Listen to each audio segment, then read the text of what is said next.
Hi, I'm Doug from Dynamic Computing and welcome to episode 112 of 10-Minute Amiga Retrocast. This week we're going to talk about a dilemma that's been plaguing us for 25 years since the demise of Commodore.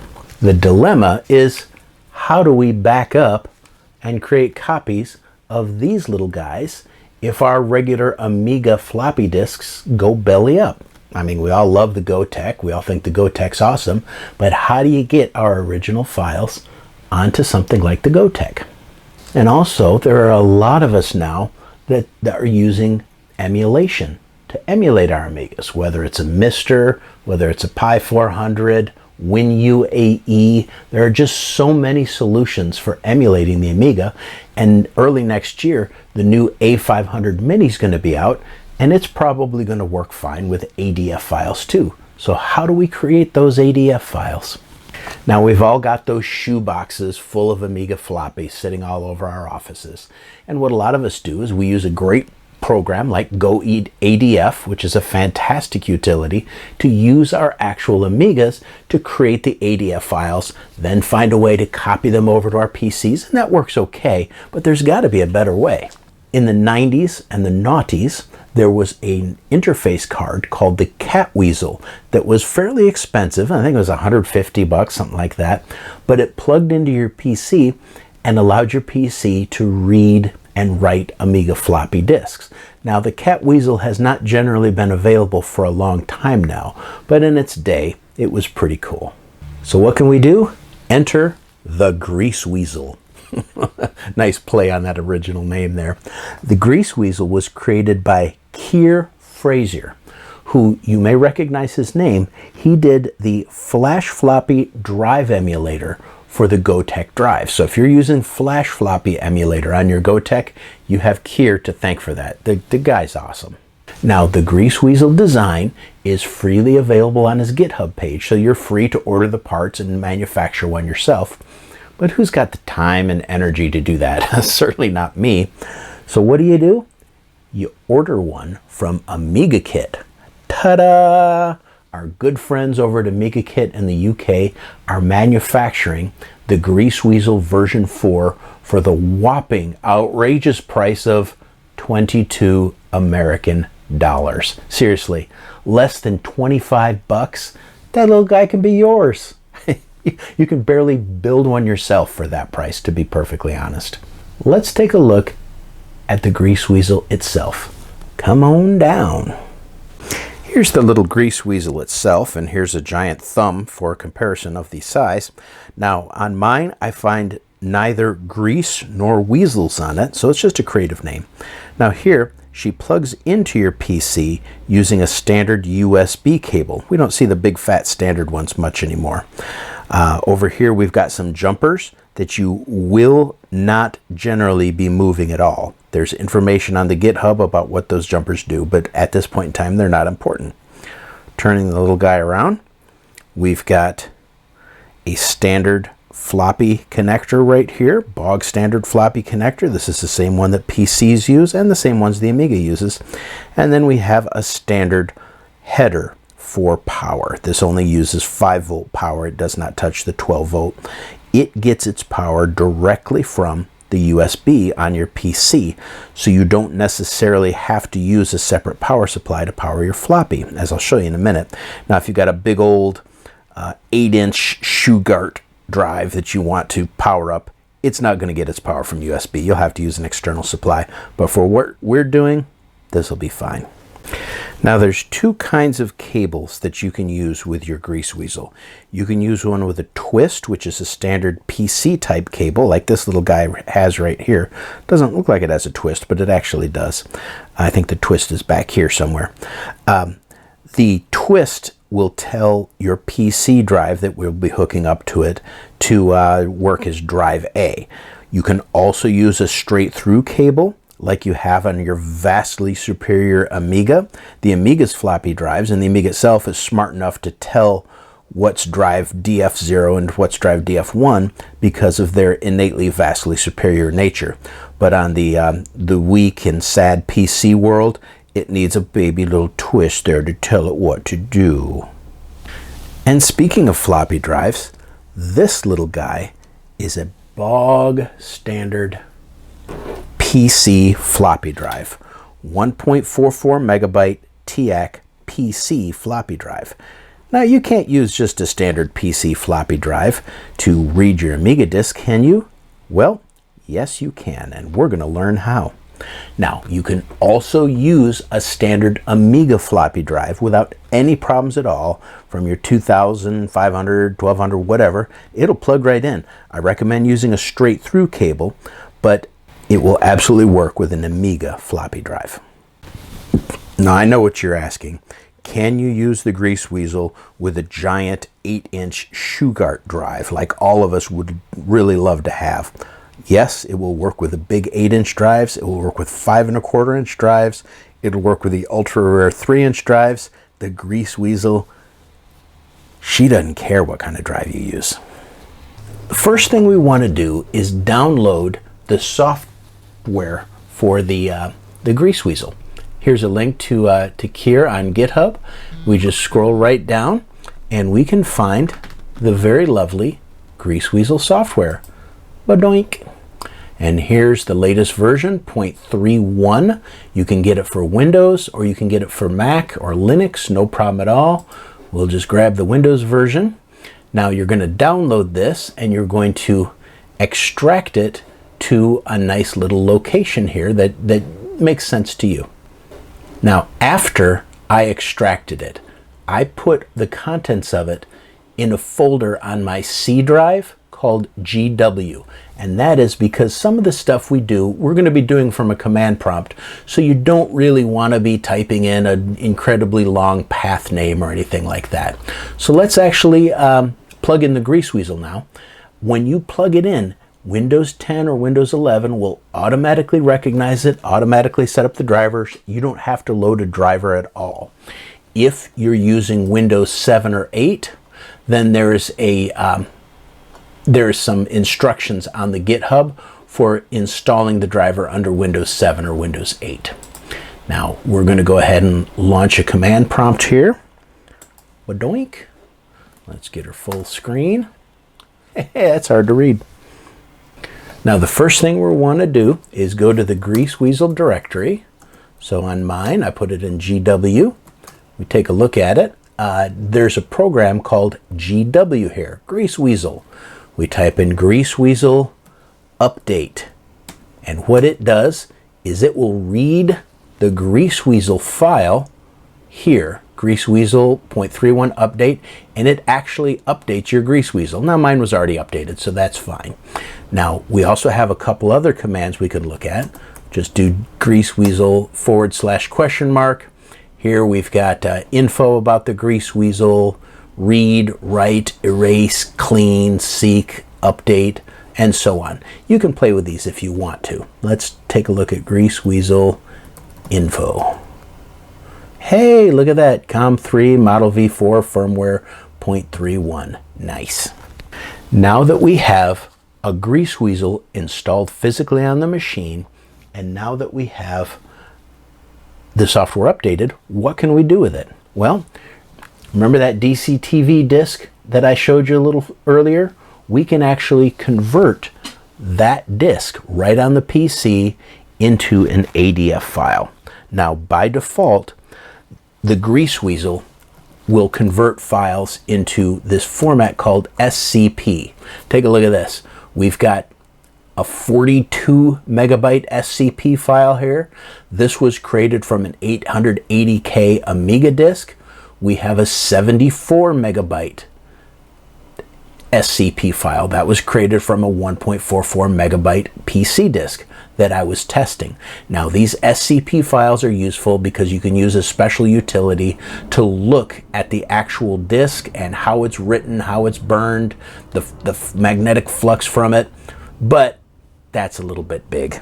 If only there was a way that we could get it to actually immediately create ADF disks for us. And look at that, there is. Now by default, the GreaseWeazle assumes you're using an 80 cylinder disk. So literally all we have to do is type GreaseWeazle, GW, read, and then the name of the file we want to create. Let's call this DCTV disk 2, and we just tell it to create an ADF file. If we did .scp, it'd create the scp file. Hit enter, and look at this. It is reading that 880 kilobyte Amiga disk right in a 1.44 megabyte floppy, reading that little guy right in. Bing, bang, boom. Now, it didn't have any problems at all right there. So now let's look at our ADF files again. And there is DCTV disk 2, a nice 888 kilobyte file. You literally can take these ADF files, put them right on your GoTech, and you are golden. Everything will just work perfectly. So the GW program can be used to read Amiga disks or PC disks if you want to, and automatically create ADF files from them. That right there is like 90% of what we might need to use the GreaseWeazle for, and it's awesome. But this is 2021, and who are we to use ancient technology from 25 or 30 years ago like a DOS prompt? Oh, not us. No, we only want what's new and modern, right? Sure. But luckily, there's a GUI for the GreaseWeazle now. This was created by a gentleman from the Facebook GreaseWeazle group called Frank Boppel. Now get the name of this. FluxMyFluffyFloppy. That's what he calls it. FluxMyFluffyFloppy. Don't judge. There's a link in the description, and should be one right here, for Frank's GitHub page, where you can download the latest version. It's up to version 1.2 as of the time of this recording. Frank, thank you so much for this utility. This is really cool. It's not that using the command line is difficult, but when you start getting into some of the other esoteric disk sizes like Commodore 64 1541s and things like that, you know, you don't want to have to guess all these little extra command line options to tell it what kind of drive it is. Sometimes you just want a GUI to do this stuff for you. Let's take a look at Frank's GUI. Now here we've got Frankie's GitHub page, and here's FluxMyFluffyFloppy. Say that fast about 15 times, I dare you. Here's the latest version, and you can just download it right here. Now after you download it, just save it to, again, someplace that is going to be easily accessible to you. And when we launch the software, we come up with a nice GUI. Isn't that happy? Yay! Now, the first time that you launch the software, what's going to happen is it's going to give you an error message about not finding the ini file because it's creating the ini file the first time you launch it. Just let it give you the error message, close the program, reopen it, and you'll be fine. Everything will be fine. The second time you open it, we've got these source templates we can drop down. Here's 1.44 megabyte floppy, 720K PC floppy, 5 1/4 inch, 1.2, 360. Then here's some 8-inch floppies here. What's this? Atari ST. Huh, never heard of it. Commodore Amiga. Here we are. High density floppies. 880K, either 80 tracks or 84 tracks. And then, of course, we've got our Commodore 64 stuff down here. Now, when you click on this, here's an 880 kilobyte 80 track. It actually fills in all the perimeters for you right here. If we change that to a Commodore 64, it changes the perimeters again, so it knows what it's dealing with. Now, because all this program does is read the magnetic flux from the floppy, you don't have to change a lot of stuff here, just a couple little things. Now, choose your COM port for your GreaseWeazle. Choose your drive, it's drive A. If you've got an Amiga floppy on here, you'll choose drive 0, but we're going to choose drive A. Now here, we can tell it where the GreaseWeazle program is. Now I have mine set up as a default, so if I forget to do this, it will automatically choose it.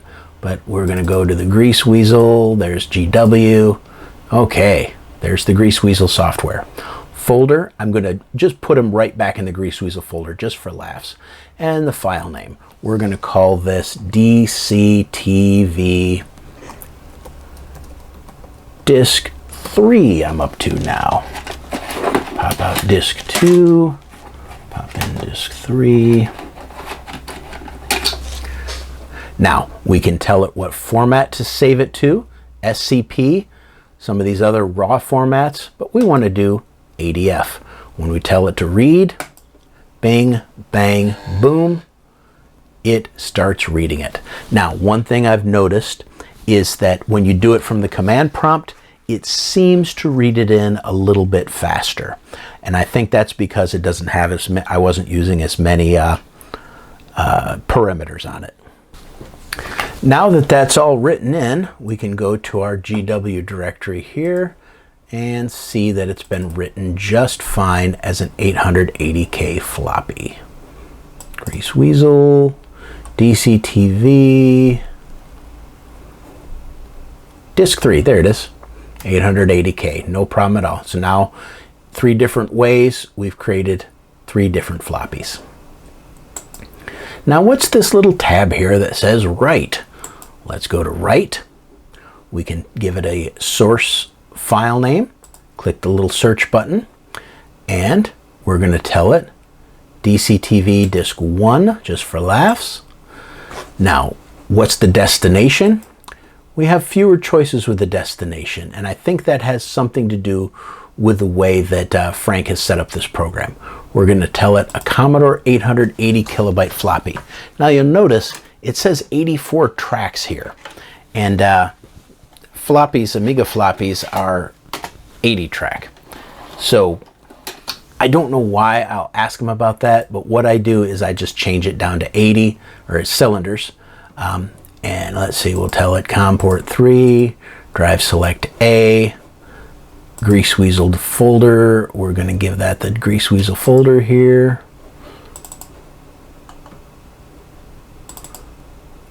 There we go. I put a blank double-sided double density floppy in my GreaseWeazle PC drive, and I click write, and it is just writing the tracks.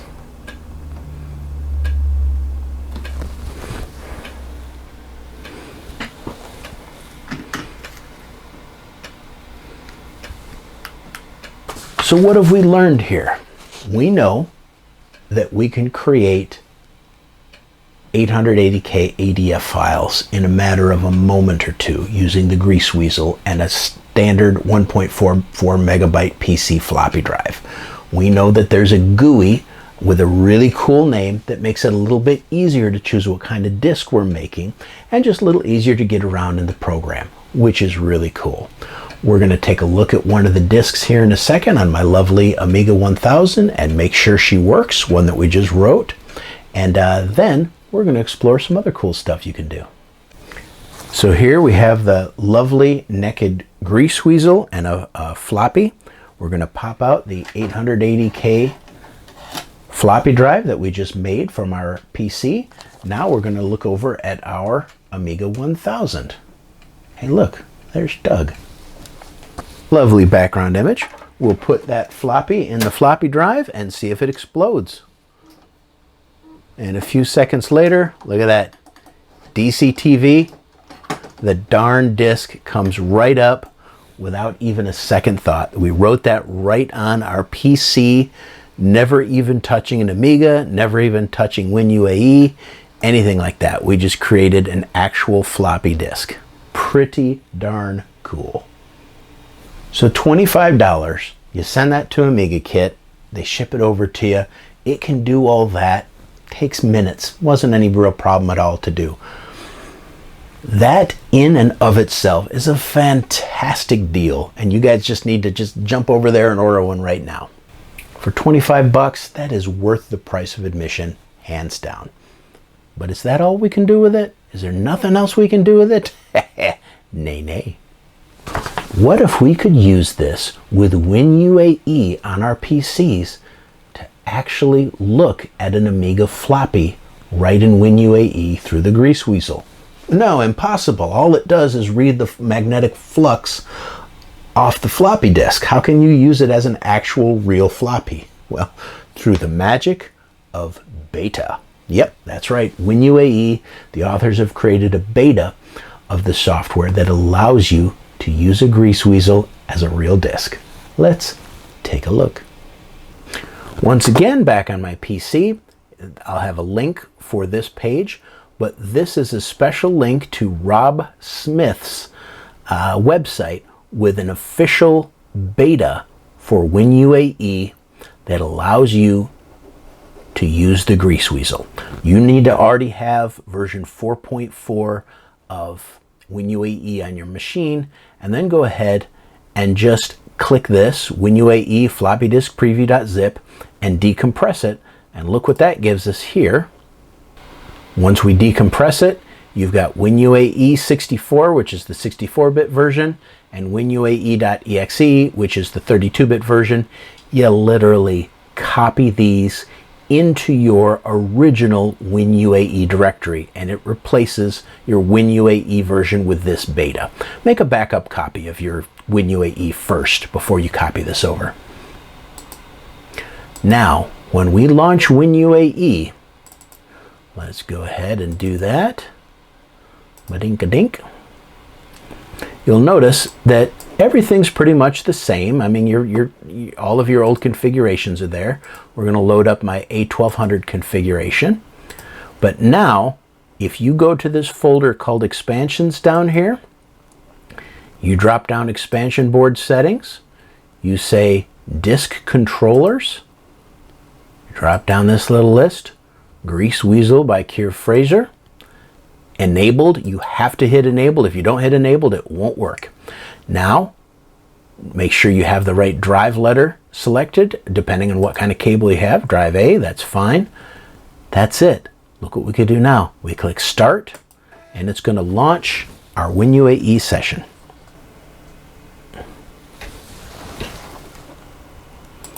Now we have WinUAE up here, which is just fantastic. And if you listen closely, you can actually hear the drive clicking. Hear that? That is a PC drive clicking through the GreaseWeazle. Now what happens when we take a floppy disk and put it into our GreaseWeazle? Poppy pop pop. What pops up on our WinUAE screen here?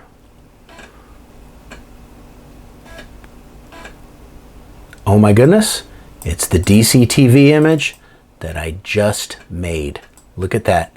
Right in WinUAE with a GreaseWeazle attached and a darn PC 1.44 megabyte floppy. Let me just show you that I am not kidding around with you here. Let me just switch views. Here is Global Effect Disk 3. Here is the GreaseWeazle. Here is my WinUAE session on my laptop. Pop that in. Da da da da. What's going to pop up on WinUAE here?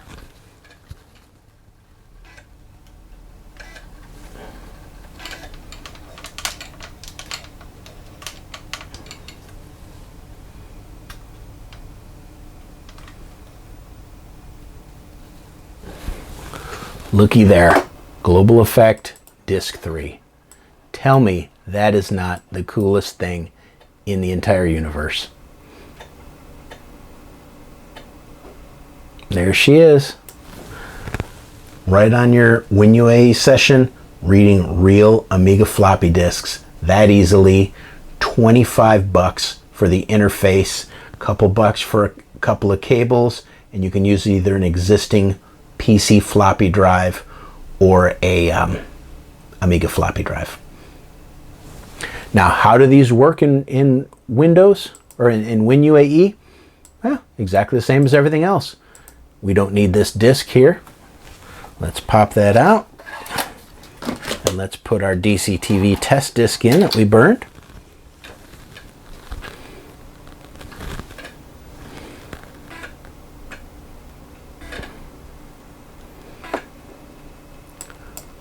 Just like any other disk, right click, format,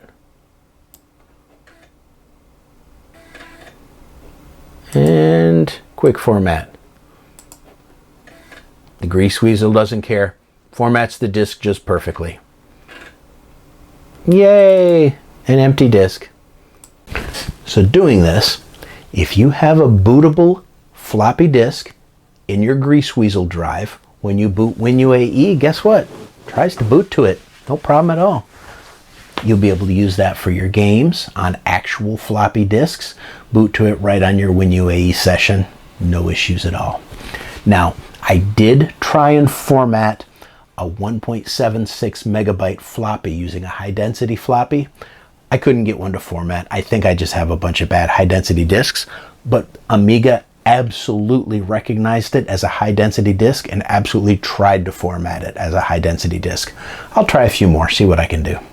Now, can you go the opposite direction and take an Amiga floppy disk, pop it in your WinUAE session like this, then create an ADF file using like Go ADF?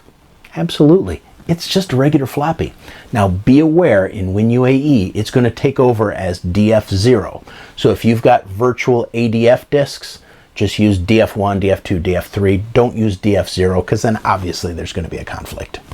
Now at this point in time, this is Windows only. So Mac and Linux, the Amiga emulators, doesn't do this yet. You got to go with a PC for this one. Now there are a few other cool software programs that you can use. One of them I'll put a link to down here. What that does is it allows you to deal with those like SCP files I was telling you about and convert them to different formats very easily with a little graphics user interface, including creating ADF files out of them. Just lets you manipulate those files a little bit. There's another program out there that apparently also lets you view the magnetic flux on a disk. So if you have like a copy protected disk, you can actually see the magnetic flux on the disk in a graphical format and see what it's doing to create the copy protection. I'll have a link to that in the description too.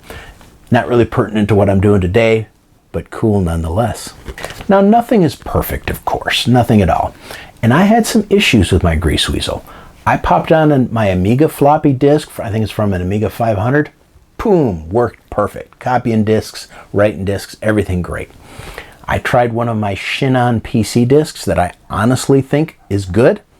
Nothing. Indexing errors, won't read the disks. I thought I was going crazy. Changed cables, changed power supplies. Got a second disk. Pretty sure that one was fine too. This one was a TIAC. Plugged it in, nothing. Didn't recognize it, didn't see it, didn't work at all. All right, so I get in touch with the guys at AmigaKit and they say, yeah, you should be able to use just about any floppy. So I went out to my local surplus store. You guys have seen me talk about that before. Picked up $15, another TIAC floppy drive. I've always liked the TIACs. Brought it back to the office, plugged it into the GreaseWeazle, boom, perfect. Reads disks perfect, writes disks perfect. So either I have two bad floppy disks that I thought were good, or maybe it's just a little finicky with the disks that you can use. Now, luckily, finding a 3.5-inch floppy drive, not that big a deal. I paid $15 for one secondhand. It's fine. I'd also love a 3D printed case for this, and it'd be really cool if we had a 3D printed case where you could put the GreaseWeazle in the case and a 3.5 floppy in the case, and just have it as one external unit. That would be really sweet. And I'm sure they've already done it. I know that there's some 3D cases for the GreaseWeazle already. I just need to get one. Huge thank you to our friends at AmigaKit for sending me this test and review unit. Love you guys. You guys are great. Now, with AmigaKit, I understand they just hired on a new employee. So I think the shipping and the customer service is just going to go absolutely through the roof now that they have a new employee too. So give them a shot. Log on to AmigaKit.com. They ship worldwide, and they're good people, and they really support the Amiga community. Give them a shot. Big thanks to my wonderful patrons. You guys are the best. You've been so helpful in voting for the Amiga Art Contest, of which you see a beautiful picture from the art contest right here. Now, Vicky and I will be live streaming the winners of the Amiga Art Contest and everybody else on November 13th. So keep an eye on Twitter, Facebook, and YouTube. I'll be releasing the link for that early next week. Now, if you'd like to help support the show for as little as $2 a month, pop on over to patreon.com/10mark for more information. And thank you, everybody. Thanks for spending a little time with me today. This is an incredible piece of hardware. Order it. It's fantastic. We've been wanting one of these things for years. Please like and subscribe. Please comment. Let me know about how you deal with Amiga floppy disks. Let me know if you've ever had a cat weasel. Let me know how you get your ADF files over to your GoTech drives. There's lots of ways to do it, but this is a really cool way. Follow me on Twitter, on Facebook, on Instagram, and I even set up a TikTok account. I have no idea why I do that. What a waste of time that is, but I don't know. It's fun. But until next time, this is Doug from 10 Minute Amiga Retrocast, signing out.